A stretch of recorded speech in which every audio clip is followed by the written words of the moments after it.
Sa mga balita sa labas ng bansa, lubhan ang nakakaapekto ngayon sa pamumuhay ng mga residente ng Beijing, China ang tumitinding air pollution na bumabalot sa lungsod. May report si Perceline Pialago.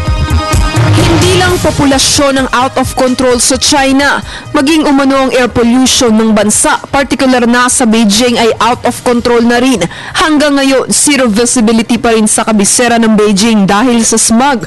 At hindi lang mga mamamayan ang nababahala, pati ang ekonomiya ng bansa apektado.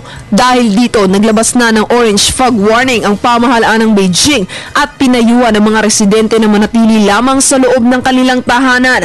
Kaya naman ang isa sa mga nakikitang solusyon ay ang pagsa-shutdown ng mga car factories at construction sites. Isinara rin pansamantala ang ilang paliparan sanhi upang makansela ang ilang flights. Pinagbawalan ang mga government vehicles. Huwag munang lumabas hanggat hindi natatapos ang pollution crisis.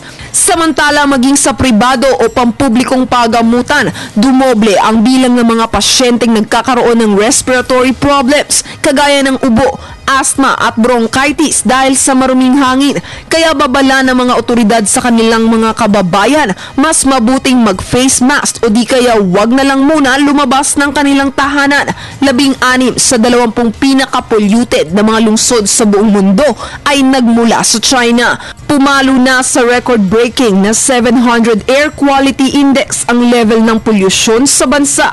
Bukod dito, tumaas din ang coal burning bunsod ng malamig na panahon. Para sa Telebisyon ng Bayan, Perceline Pialago.